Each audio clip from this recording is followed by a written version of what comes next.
Hi guys, I'm back with another Technocracy video. Just wanted to show you some things about what the technology is actually doing out here in the world. So with all of the technology that's rising that is going to be encroaching upon our privacy, there's also different technologies that are also rising to be the antithesis to that. And I came across this video because I've been looking into different interesting scientific anomalies with microwaves and such. And I came across a bunch of videos that I was like, oh, these are interesting. And I just wanted to share these to kind of give them to your consciousness and for your consideration of everything that's out here that we can do to combat a lot of things, but also that other people can use against the technology that you may be thinking that is protecting you. And so my whole baseline in all of this is that we're embracing technology to try to save us from more encroaching and harmful entities out here, whether it be human or otherwise. And yet it just seems that it's pulling us farther from our own sovereignty and our own safety, and it's actually allowing more theft and more crimes to happen. So ultimately, my choice is not to have this technology because we're embracing the material world too much to try to save us from what the natural world can already do. So it's just overcomplicating our lives with all this technology, I think. And so without further ado, I want to just show you this video. To cars outside a suburban woman's home and using a high-tech device to try to jam her security camera. Want to know how they did it with this watch? Let me show you. Right, here we have a normal wireless type of security camera that you expect to find basically anywhere, along with its companion app. Now, I'm doing this all in real time so you can actually see it.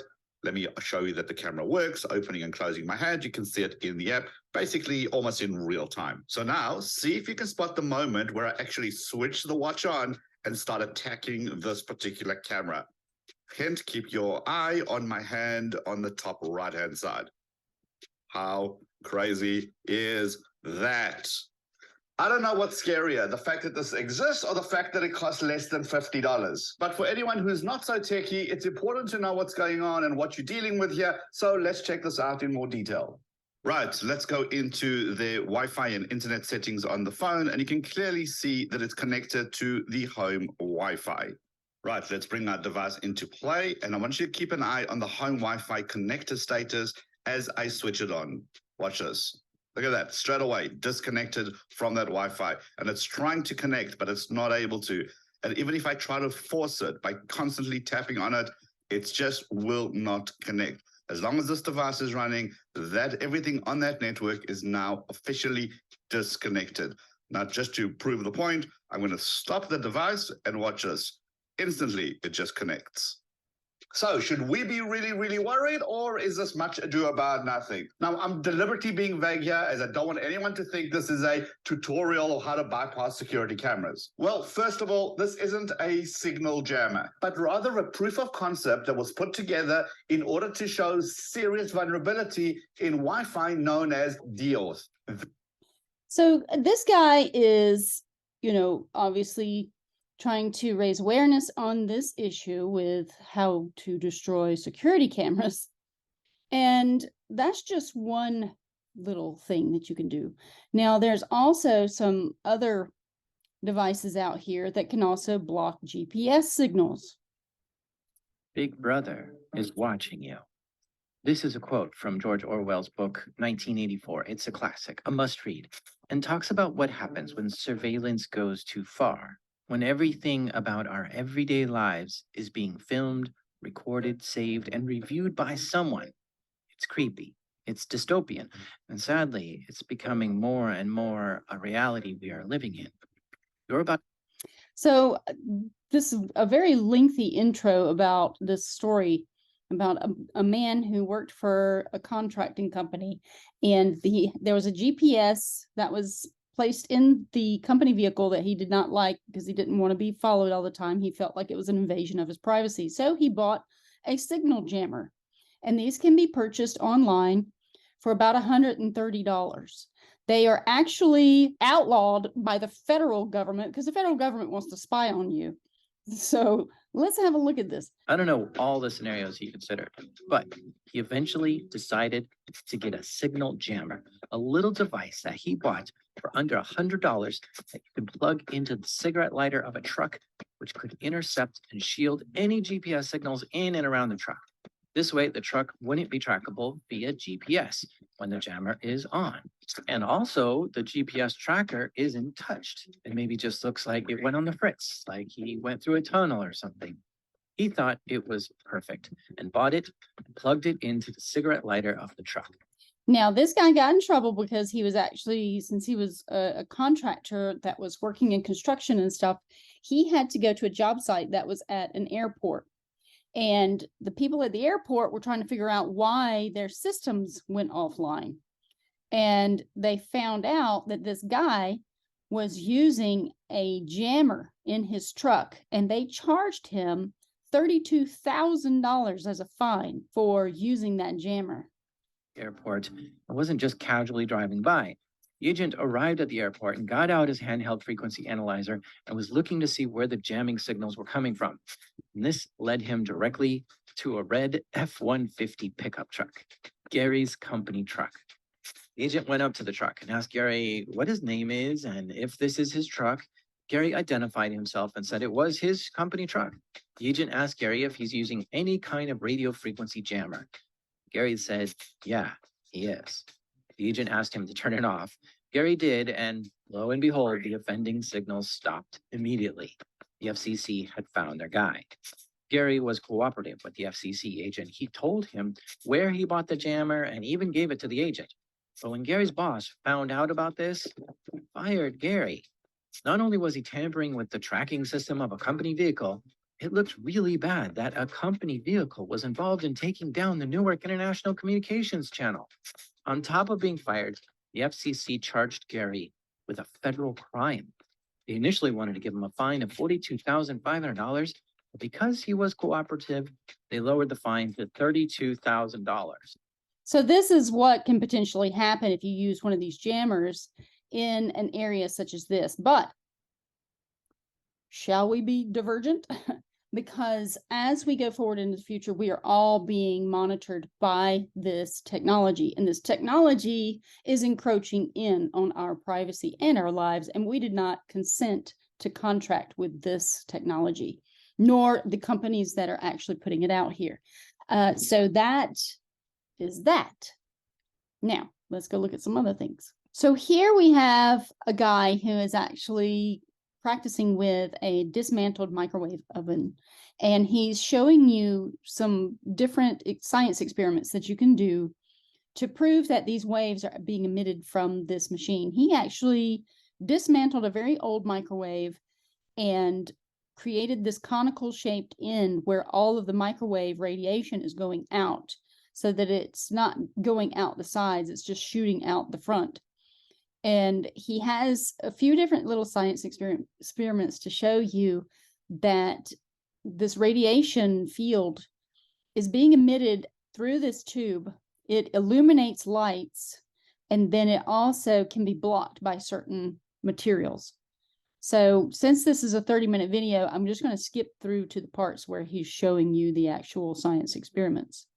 Last year, we did a series of videos on LRAD, L-R-A-D, which stands for Long Range Acoustic Devices. Recently, there's been a lot of interest in this because of all of the protests that are occurring around the world. And we've gotten a lot of questions as to whether or not some of the injuries that have been reported by people who participated in those protests, whether or not they could be due to an LRAD device.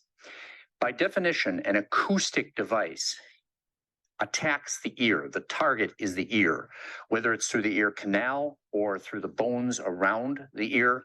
It is an overwhelmingly painfully loud sound. It isn't stealthy. And the kinds of injuries that were reported, I've seen the videos and I've read the reports, they're not consistent with that. There's facial swelling, there's swelling of the lips, the eyelids, there's burns, blisters. An acoustic device is not going to do that. Even if you could up the energy to incredible levels to injure the skin or burn the skin, you'd have to use so much power that you'd make everybody instantly deaf. So it's unlikely that it was an acoustic device that did that. The injuries are also not consistent with chemical burns. Any kind of an irritant that could irritate the skin, injure the dermis to the point that you form burns, is going to do an order of magnitude more harm to the mucous membranes in the eyes, the mouth, the respiratory tract. You'd have coughing, people would be complaining of shortness of breath, and you don't see those kinds of reports. The injuries are, however, consistent with a microwave attack. And there are weaponized microwave systems designed for what's called LRAD, which is the same series of letters, but stands for Long Range Area Denial. They're built by military contractors. There's even some websites and some YouTube videos by some military contractors who've produced these systems. Raytheon is one. So they do exist, and it is plausible they may have been used in some of these protests. So this is basically what he's saying, is that these people are reporting burns and these types of afflictions that are associated with burns.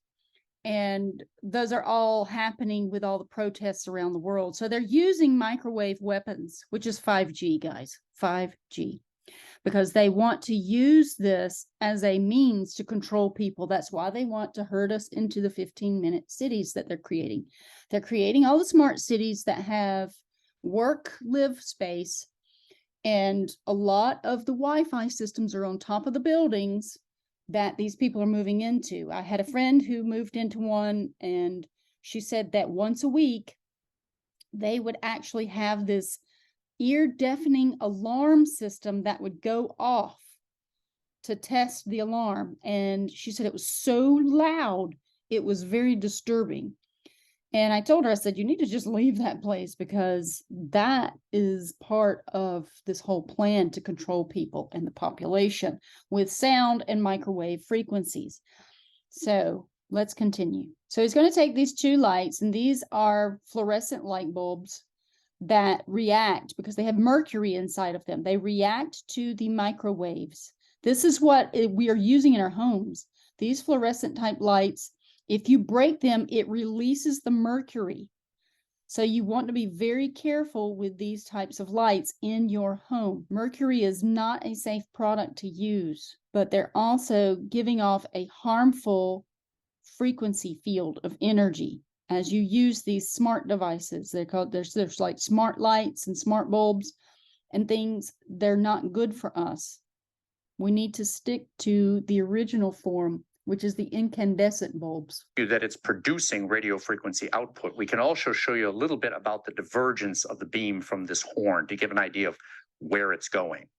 You'll also notice this little fan over here. You'll hear this run simply because the magnetron makes a lot of heat, and to keep it cool, we have to run a fan on the side of it. Now watch the width of the illuminated part on the tube as I get farther and farther away. It's diverging. It's almost getting my hand at that point. So there's a pretty broad divergence of the beam. You can see it lights up all different kinds of fluorescent tubes, but you can see it has a rather limited range because the energy is diverging very rapidly. Now, with nothing to obstruct the beam, you can see that the fluorescence here will continue until we get to about, little over a meter, maybe about 4 feet or so. And then we lose the light. This light is caused by the microwaves interacting with the mercury inside the tube, and it elevates the outer electrons in the mercury, causing them to reach higher energy levels. And when they settle back down to the ground state, they release photons, UV photons, that stimulate the phosphor inside of the tube to cause it to glow white. Now I'm going to demonstrate how much power this actually makes. Okay, as I said, the microwaves interact with water. So I took a towel and I just wet the towel to make it damp. And then we're going to put this in front of the microwave output, and we're going to watch what happens. Now you can see the steam rising from the wet towel. It's actually hard to see the steam from this angle. They need to have a better lens or something. But what is happening here is the water molecules are beginning to spin by the frequency of the microwaves. And that is what cooks your food inside the microwave box that you may have in your home. I removed the microwave that was in my house a long time ago, since probably early 2000s. I stopped using it. What I found out was that it really is harmful to your body, like you're eating this radiated food. So you're eating negative radiation that's not good for your body and consuming that. And it's also having an effect on the cellular structure of your body. But this towel is actually damp. They put water on it, and he's using the microwaves to spin the water molecules. Now, having this damp towel reduces the amount of radiation that can actually get through the towel. And that's what he's demonstrating right now, is that he will put something in front. He'll put the tube of light back in front of this towel on this side, and you'll see that it's not as affected as it was before. But he will lift this towel and then show you that once he puts the towel down, the light will still work for a while. And remember, because these are long microwaves, long frequency or low frequency microwaves, the interaction with that water in the towel is rather limited. Most of the heat is actually passing right through the towel. All right, now the towel obviously got hot enough to steam. What I've done is I put a few pieces of Polish ham, lunch, in the same frame. And we're going to see what the microwave, which was designed to cook ham, does to it. So you can see it did a number on the ham. And again, only a very small fraction of the energy was absorbed by this thin layer of ham. I would not eat that. Crunchy. But it's good. Yeah, it's really good. Let's see if we can protect ourselves. Remember, water does absorb microwave energy, even though this is a long wavelength and it penetrates deeply into a wet medium. Let me just pause right here for a moment, because what he is not explaining and expressing is that our body is mostly made of water. And that's why they're using these microwaves, is because it's going to spin the molecules of water in all life forms, and it's going to do damage to their structures. If we take a couple of wet towels, a thickness of moist towels that I just soaked in the sink, and we put this in front, we're going to see if it affects the ability of this to drive the microwave, to drive the fluorescent tube. So I'll turn it on. Now remember, when I hold this in front, it fluoresces. And as I move this away from the source, you can see that it works out to about, almost 2 meters here. And that's because the beam spreads as it goes out and radiates from the device. That's what scalar waves do. It's pretty far.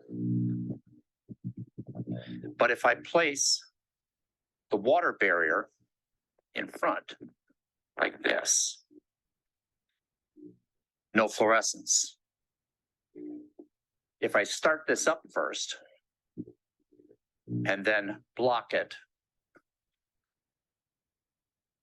you'll see that the energy cuts out about halfway as far away. Again, all the way out to about here. All the way out to about here. Probably 2 meters almost. But if I place this water barrier here, and then try to drop the tube, it goes out in about 1 meter. I'm sure what's happening here is that as this device emits its frequency fields, it's actually spreading that energy all throughout this cloth, as you know, all of the water molecules are being affected. So it's actually just dampening, if you would, no pun intended, the field of energy and force that it can send through the cloth.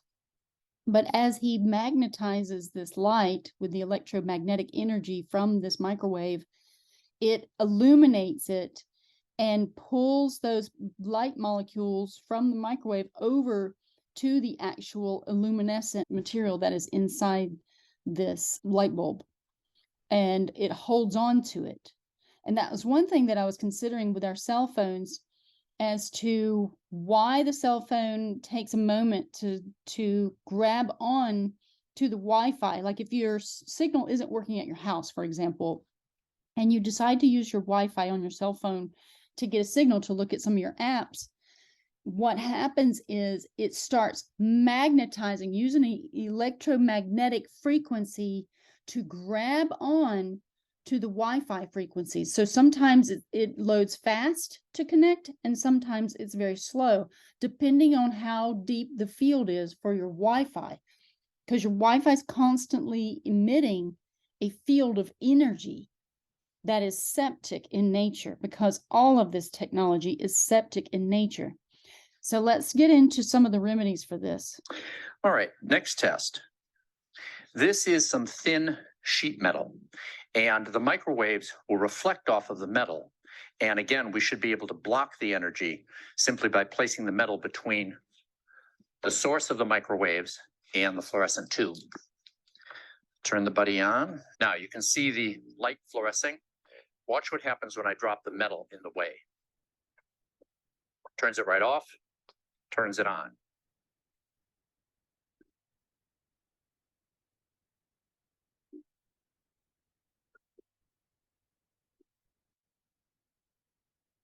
Very effective.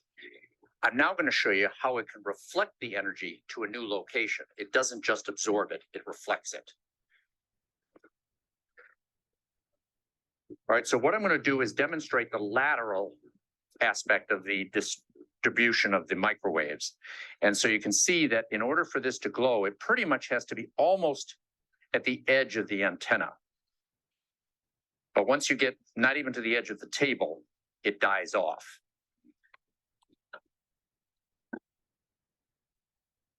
I'm now going to put a metal reflecting plate in front like that to redirect the light this way. And we can see when I put this in front, how much farther laterally the radiation goes.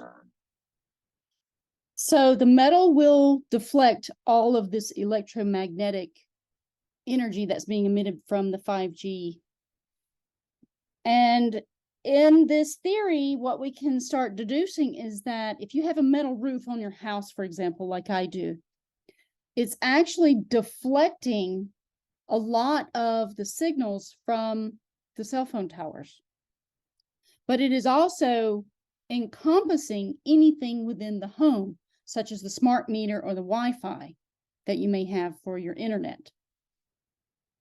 And with that being said, we can think about our cars and how the car, if we have an older car, we're actually driving around with a natural armor that's deflecting all of the Wi-Fi signals, except for what's inside of our vehicle, like our cell phone. Now, what else does that mean? Well, they're actually coming out with fabrics that have metal interwoven into the material to stop Wi-Fi. And that fabric is actually very, very expensive, but you can order bolts of it from China or just yards and just about any size. So this can give you some ideas on what other types of methods that you can use around your home, around your smart meter, around your Wi-Fi, when you truly want to make some sort of shielding. Even aluminum foil works. It can be as dirt cheap as aluminum foil if you truly want to deflect some of these harmful frequencies. And until we actually get some other devices that are beneficial to our bodies, then we'll have to do these rudimentary types of technologies, using very basic systems to shield ourselves. Plate to protect yourself. So a trick would be to take a poster with some sort of a theme or something interesting on it, like this, and laminate between the two surfaces some aluminum foil. So you've got metal in between the two layers of plastic. And this will also block the radiation. So if I set this in here like this, you can see that it glows. And when I place this in front, it kills it. Can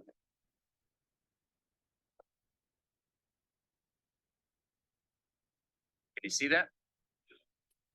Now, how do you like that? So that's just aluminum foil. So that's how dirt cheap you can get with some of this stuff for some of the answers. Now, aluminum foil is not very durable, so it would have to be on a substance that is not going to move or be handled too much. Another thing that he gets into is the actual microwave door and how it has a screen on the front, and how you can use the screen from screened-in porches and things of that nature where it's metal. You can actually use that as a shield. This is the old hacked door from the microwave that I got this from. That's why they put these metal screens in the door. The door itself is made out of plastic and wouldn't block the microwaves from getting out. But these perforated screens allow you to see through them, but at the same time, they block the radiation. So what we're going to do now is try a perforated metal screen like this. I've applied this screen to our riot shield, and this has a couple of advantages. First of all, you can see through it. You retain the protection of the riot screen, but also protect yourself from the microwave. So let me show you how this works. Now, this is where I get a little daring, okay? This is the fluorescent tube, and it clearly glows. But if I take this screen and I put it in front of the beam like this, I'm standing in the microwave beam, and it's protecting me.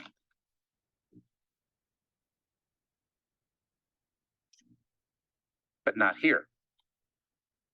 Here, but not here. And I feel fine. In addition, the metal will actually support a voltage. That's how some of the energy is handled by from the microwave. Some of it is reflected, some of it is absorbed. The point is that because this perforated surface allows me to see through it, and because it's convex relative to the beam, the energy that's being deflected off of this to the sides, see if we can get this to go, is spread out. And so as a result, you don't burn your friends who may be standing around you because you've made the energy far more diffuse by the time that it would get to the backsides of anybody around you, which is kind of a nice touch. We're not trying to weaponize anything here. But again, I feel fine. Just make sure that when you do use the screen, it's aluminum screen, not the fiberglass that most modern window screens are made out of. It needs to be an aluminum.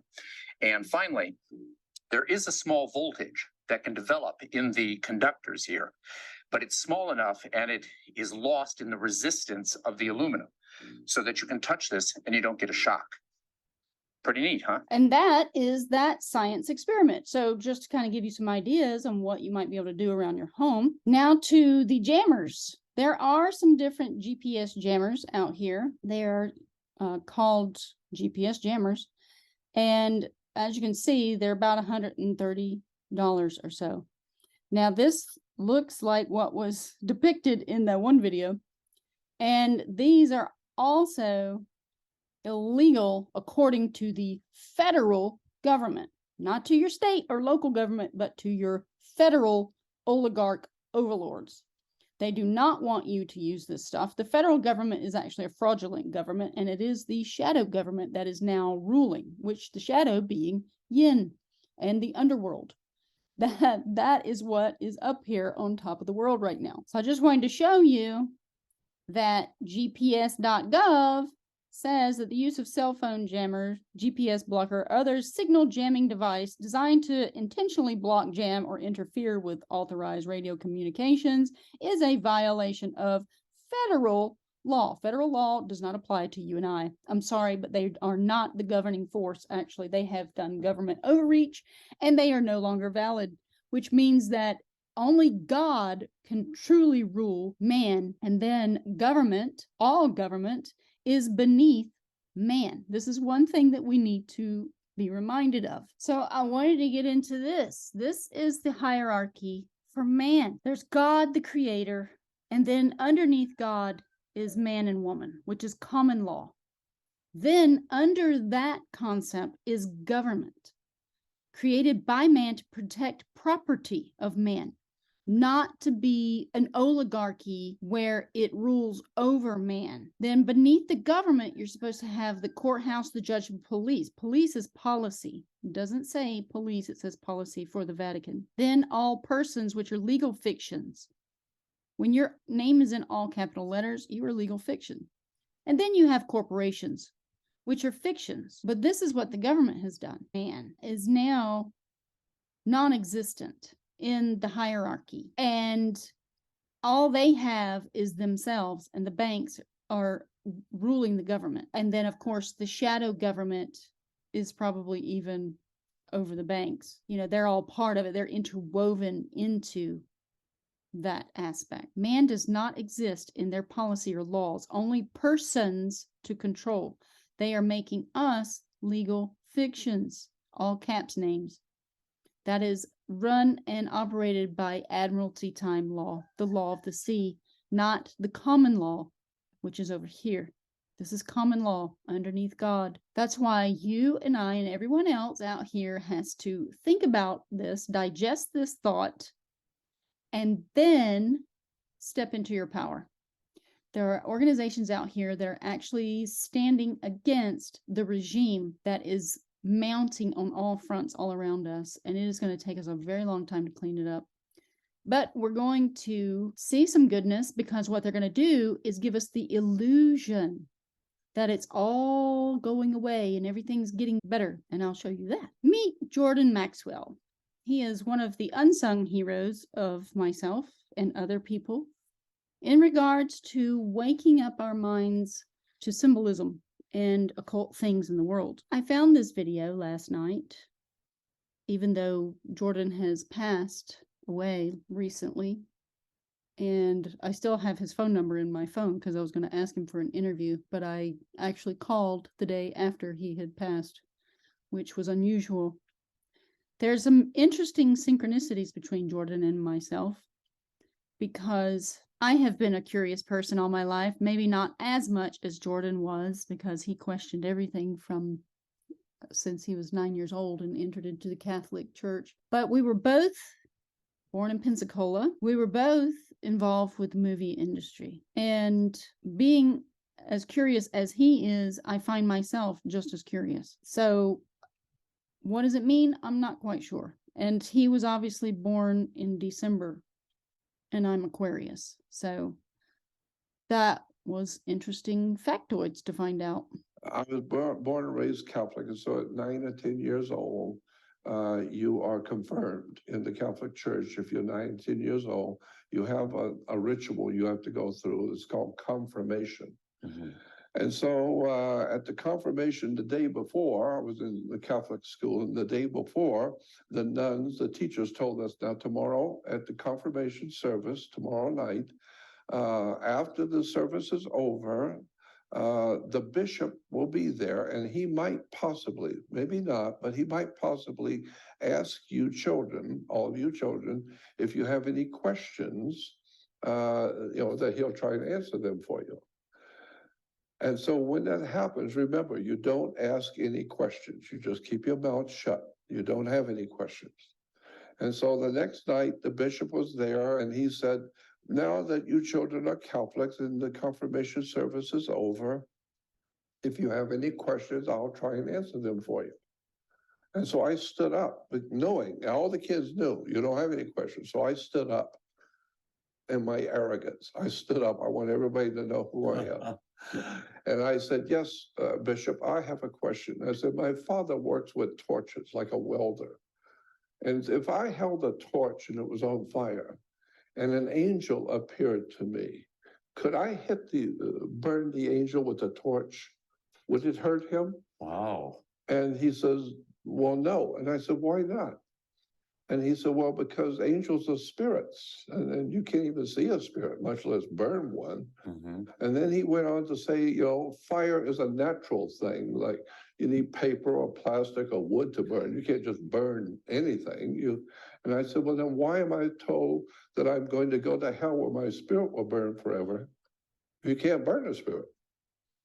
That's a good point. Yeah, at 9 Wow. years old. Oh, great. What did he answer? Yeah, and so he started muttering and trying to figure out what he was going to say. And there was a little Irish priest standing very close to where I was, and this priest said to me in front of everyone, sit down and shut up." Yeah, so Jordan had a very unusual life and childhood. Experience.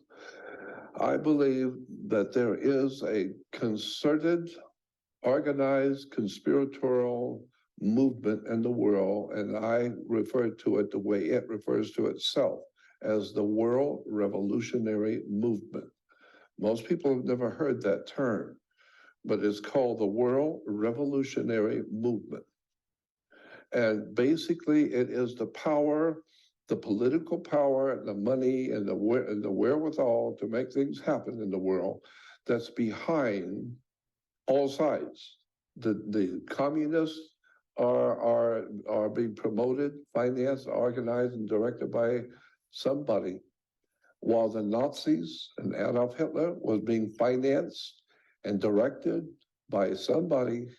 And then you find out that the Mormon church becomes very powerful and a lot of money and prestige, and the Jehovah's Witnesses and the Seventh-day Adventists and Scientology, all of the major religions in the world. Somebody's financing them. Somebody knows what's going on, and it's not what you think. And so when you begin to see the major religious movements in the world, and Jehovah's Witnesses is one cult that I know about. I know things about the Jehovah's Witnesses most people will never be privy to know. Really? Yes. Like what? For instance, I went out to dinner back in I don't know what it was, 67, 68, in Los Angeles. There was a big Jehovah's Witness convention, big one. And so three of the, what they call the governing body, the 12 men who sit in New York City, who govern the whole movement of Jehovah's Witnesses. Well, three of them were there in Los Angeles. And I happened to be in their company with them. And my dear friend, a young friend my age, was part of family with one of them. So he got to go where his uncle, who was on the governing body. And since I was his close friend, he could always get me in to go. And so I went to dinner with the three members of the governing body of Jehovah's Witnesses. You're observing. Yeah, just observing. Mm-hmm. When the conversation finally quieted down, I asked one of the members of the governing body, once a year, you put out a yearbook telling the world what you've done and what you're doing and all that. And in the yearbook this year, it says something to the effect that the Watchtower Society has paid out in salaries over $67 million, which does not account for all the money that they're buying land and property and printing presses and big properties in Europe and opening up big operations and printing operations in Asia and all that's all big money. But they said they had just paid out $67 million in just salaries alone for construction, for people who are doing things for them. That's a lot. That's a lot of money.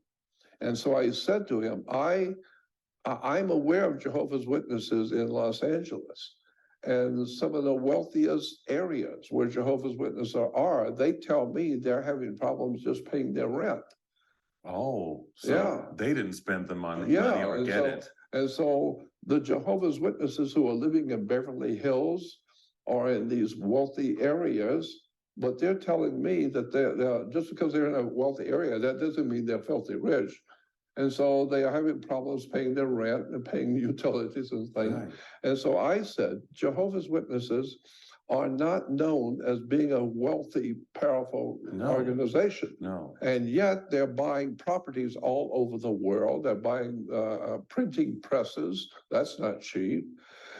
And they're paying out $67 million in just salaries alone. Where are you getting the money? That's what I'm curious about, because Right. all the witnesses I know in wealthy areas here in LA, they don't have anything. They're struggling just to pay the bills like everybody else. There was a young man, young Greek boy, but I didn't realize, was the chief accountant for the Watchtower Bible Tract Society. He's the chief accountant. So I said, so where are the Jehovah's Witnesses getting this money? And he said to me, in front of everyone, he said, we have two corporate accounts. One is Chase, is the Chase Bank in New York, Rockefeller's Bank. And another one is the, what is it in Philadelphia? JP Morgan Guarantee Trust. Back then it was Morgan Guarantee Trust in Philadelphia and Rockefeller Bank in New York. And I said, So they were funding the Jehovah's Witnesses? That's right, they fund Jehovah's Witnesses. So he said, so I said, explain that to me. He said that we have an open account with those two banks. And I said, what does that mean, open account?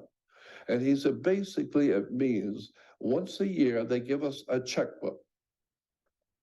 And whatever you write is covered. That's simple. Oh, how convenient. Very. And I said, you mean on the scale that Jehovah's Witness Watchtower spends money? They're writing out millions of dollars in checks and it's covered? And he To said, whom? To the people in the administration? yeah, the administration of Jehovah's Witnesses, the governing body, the New York headquarters. Well, when they write checks, those are big checks. Well, he just got to telling me that it's covered. Don't worry about it. Whatever you write is covered. So I thought to myself, wait a minute. I didn't say anything, but it struck me that Jehovah's Witnesses are always talking about this evil world and all these evil people and the bankers and the evil government. And yet it's the Rockefellers and JP Morgan that are financing you. Why would they do that, the Rockefellers and JP? Because Jehovah's Witnesses, like all the other York Rite religious systems, they're referred to as York Rite systems, are preparing the people around the world to accept a political establishment which is coming. And the political government which is coming, is not here quite yet, is going to be promoting that they are from God, is God's kingdom. And God is bringing a new, wonderful, new order to the world. It's called the New World Order. The New World Order. That's what it says in the Watchtower publications. Many, many times in Watchtower publications, it talks about the coming New World Order, in which the Lord himself, God will oversee this new government, and there will be a wonderful new way to live, and no more war. It's all going to be wonderful, and the Rockefellers and the Rothschilds are paying for it. You like that? And I thought, no, something's wrong here. So that was the beginning of my beginning to find out what's really going on here in the world. And now today, it is my opinion that there is not one single religion, not a political or spiritual philosophy like Hindus or Buddhists. These are philosophical systems. But I'm talking about actual church, organized churches, all of those churches, synagogues, mosques, all of these different major institutions, Jewish, Muslim, Christian, are all corporations on the stock market.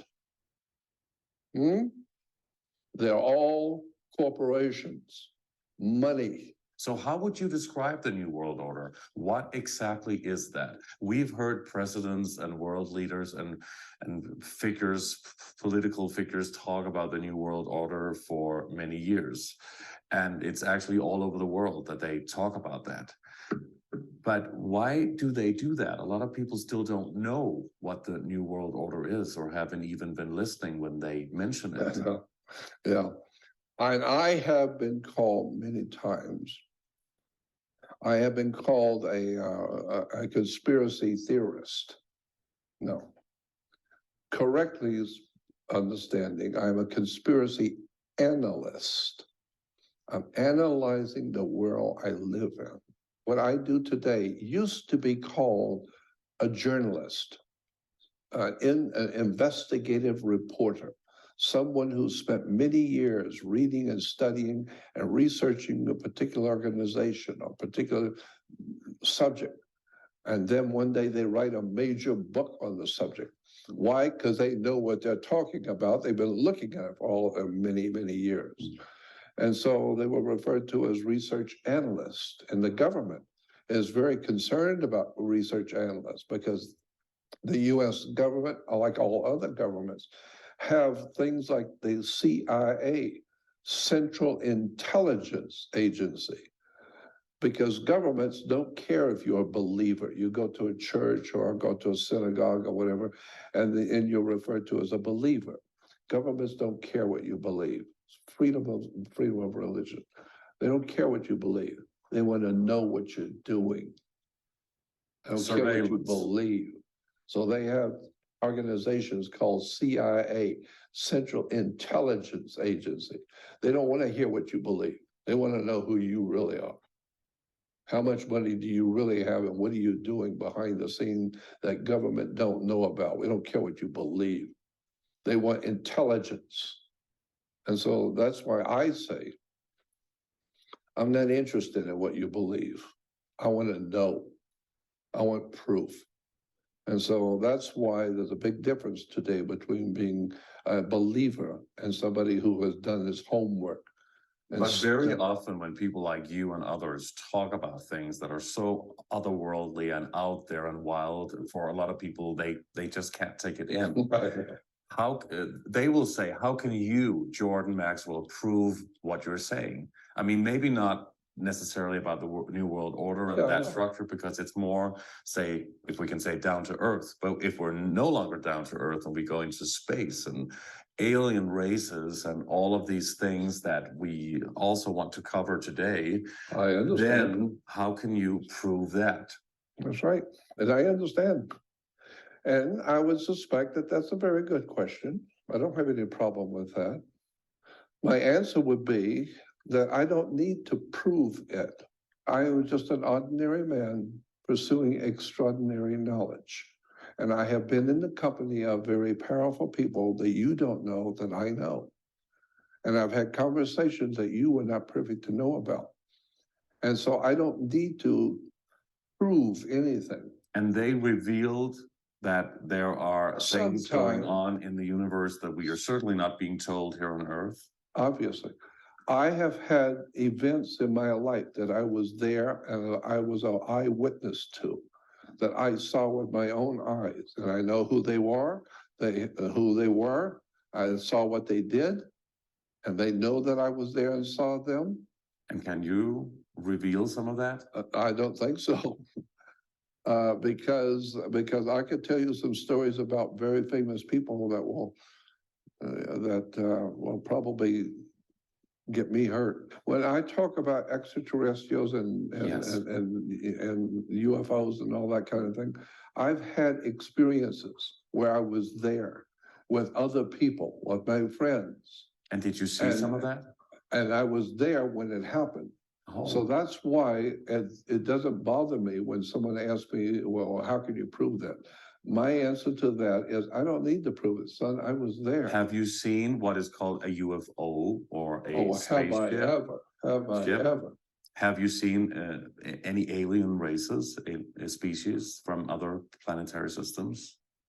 Let me tell you a story that. So this is just a little introduction. If you don't know Jordan Maxwell, he is a fascinating man. And every time he tells his story, he tells it the same way. That's how you can determine whether someone is lying to you or making something up or actually telling the truth. When you're telling the truth, it comes from the heart. You don't need a script. You don't need to try to remember and recall what you had said before. So he's a very genuine individual, and he talks about extraordinary things.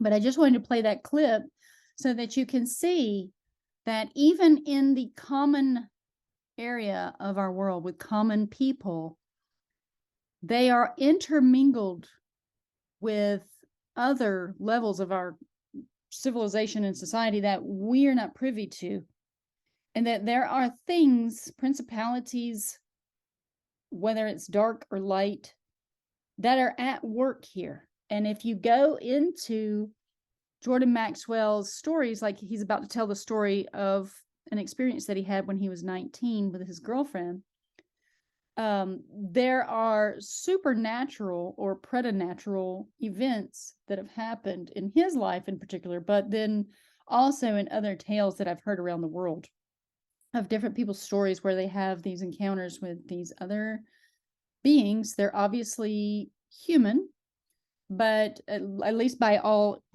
appearances, they're human, but they give them extraordinary information and also assist them in different ways. So there are factions out here that we are not privy to. And that's one of the other things of why I wanted to add it to this video, is that all of this technology that's rising was created for our benefit, but it has been subverted and now is being used to try to destroy us. So I wanted to kind of show you what's happening with some of this phased array microwave technology. What they have is amplification on a crazy level of these different frequencies, and they're using a phased array now.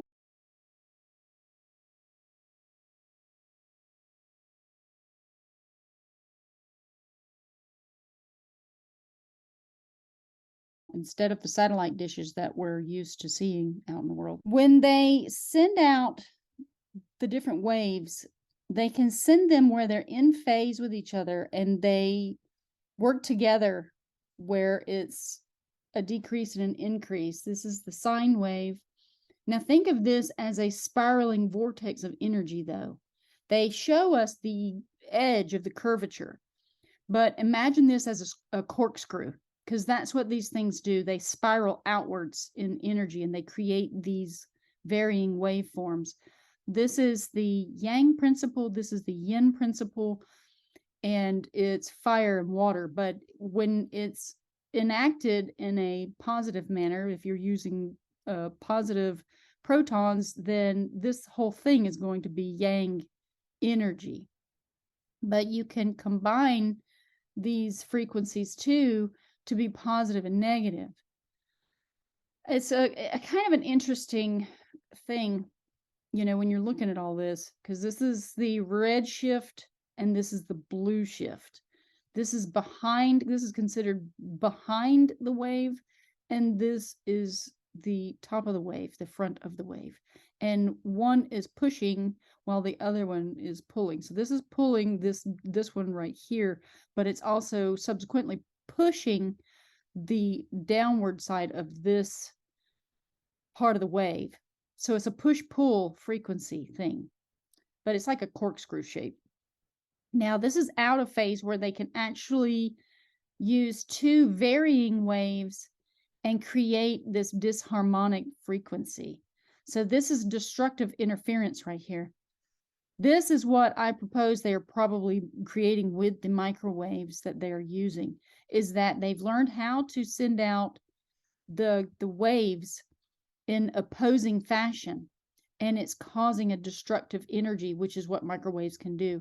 And then the constructive interference is when they are in balance with each other and they work together in harmony. So what are the answers to all of this that's happening?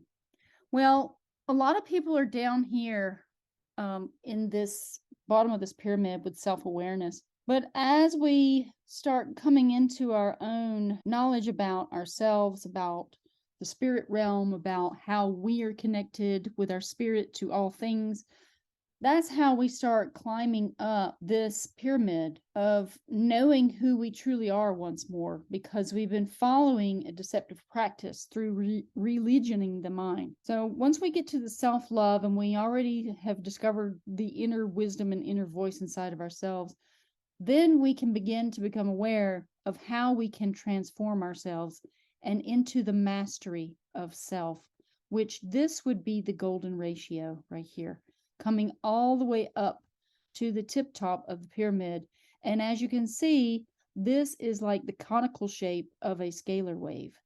And what we want to do is hone all of this back in to the one singularity point at the top. So is it any chance that they are using the higher frequency waves to destroy us and to control us?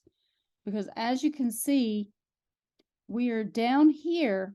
We've been down here anyway during the age of Pisces in this survival mindset, and suffering and guilt and all of these things are also slow. So the fear is right here in the middle. And as we go up into our own power, into our own free will, into our gratitude and appreciation, joy, love, freedom, bliss, all of these things get higher and higher and higher. And so that's what the darkness is doing, is using the millimeter waves to try to stop all of this from happening within inside of ourselves. And they can only do it now through the machines that they're going to be putting inside of people and activating, because we are going to be self-aware. And when you become self-aware, you don't need government. You don't need to be controlled anymore.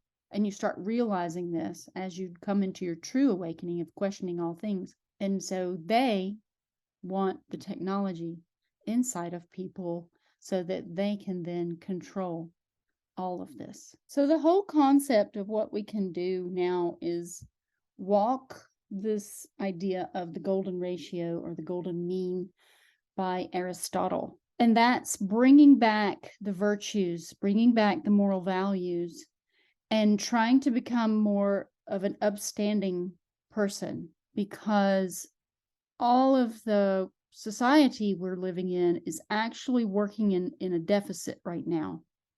There's a lot of excess with the government to walk, this particular path of recklessness, idolatry, enablement, and they're working people to death.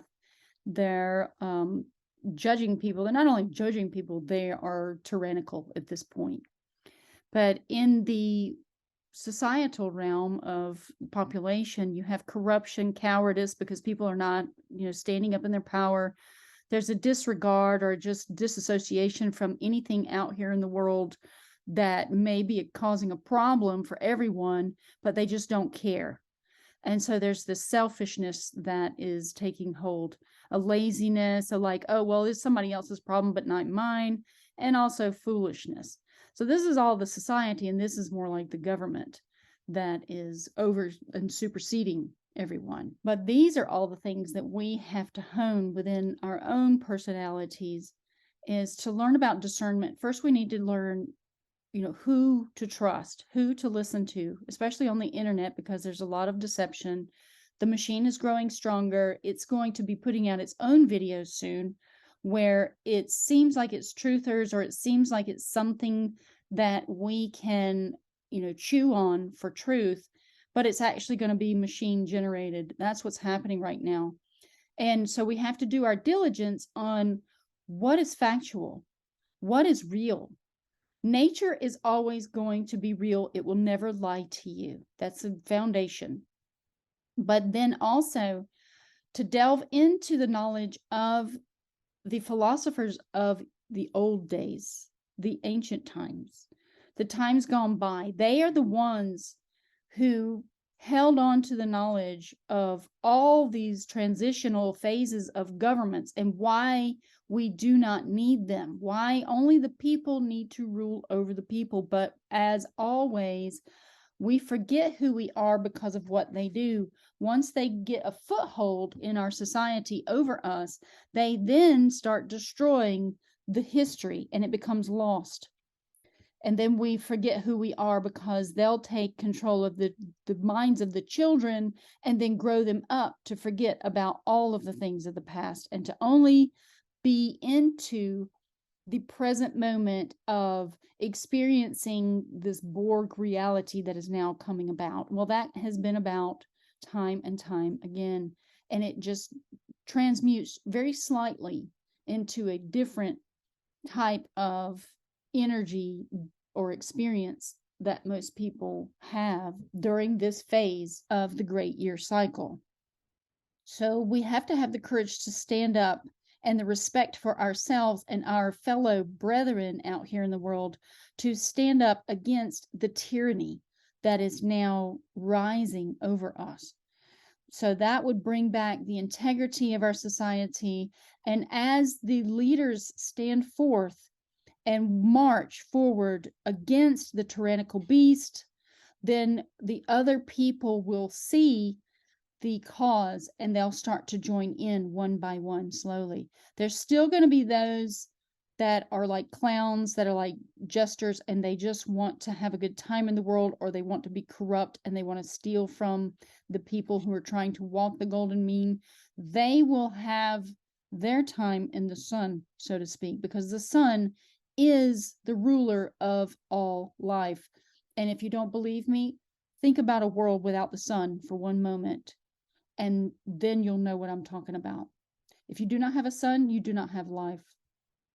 And if you do not have light, you do not have life. So the sun is the most important thing, which is why it was worshipped back in the day. The sun is consciousness. This is something that many people will not grasp, is that Mithraism was sun worship. And the sun is a very important being in our lives because it gives us life and the opportunity for free choice to come down here and experience these things. But our spirit is made of the stars. And that's why we are the true stars of the world, not the false idols that we worship on TV. They are stars as well, but they are the false ones that are created by Hollywood, and they are put up on pedestals to deceive people. So that's my presentation. I just wanted to come up with a few little remedies of what we can do, but it begins with us and our virtuous selves to come back into our consciousness collectively and to start bringing about the changes we wish to see in the world. And then along with all the other little technical things that we can do to combat all of the frequencies that we are being bombarded by. So I hope you like this video, and I will see you again on the next one.